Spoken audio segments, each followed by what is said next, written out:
Hi there, welcome to our very first Newstart River City video. We're doing this to try and create some interaction and feedback on Facebook that will help extend the reach of our little church family and touch the lives of people around the world, perhaps. The other day I was traveling to work and I was stuck in traffic, and I was thinking about that situation, and many times in the past I have been frustrated by that type of circumstance.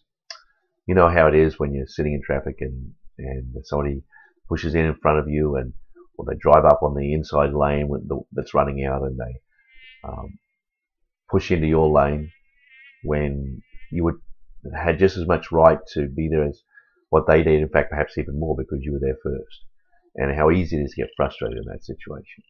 So I've thought about that across the years. I've recognized that the truth is that's a frustrating situation because we have a goal in mind and we want to reach it, and that goal is important to us. And that person that's cutting us off is saying that their goals and their desires are more important than ours. And that feels a little devaluing.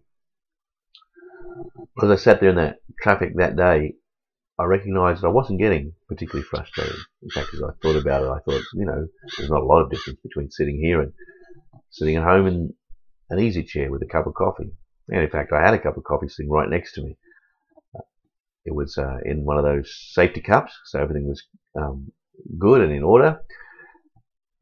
But I was sitting there in a situation. I had an extra 10 minutes up my sleeve because I had left earlier than needed to, and there was no real problems.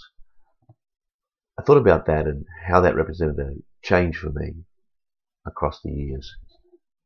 And that's a change that may be reflective of getting older, or a little wiser perhaps. But in truth, it represents a change in me. I don't, or at least I've been learning not to, take my worth out of the circumstances that are around me and the things that people say or do to me, but I recognize my worth comes from the fact that God loves me, and nothing can change that.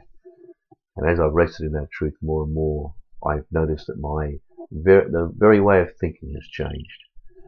And that's reflective of a passage in Romans chapter 12, where Paul says that we are to be transformed by the renewing of our mind.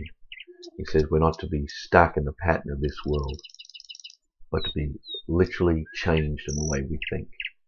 The pattern of this world is a self-defensive pattern. Look after number one. But God's way is the way of love, and to rest and understand that I am deeply and profoundly loved, and no circumstance can change that.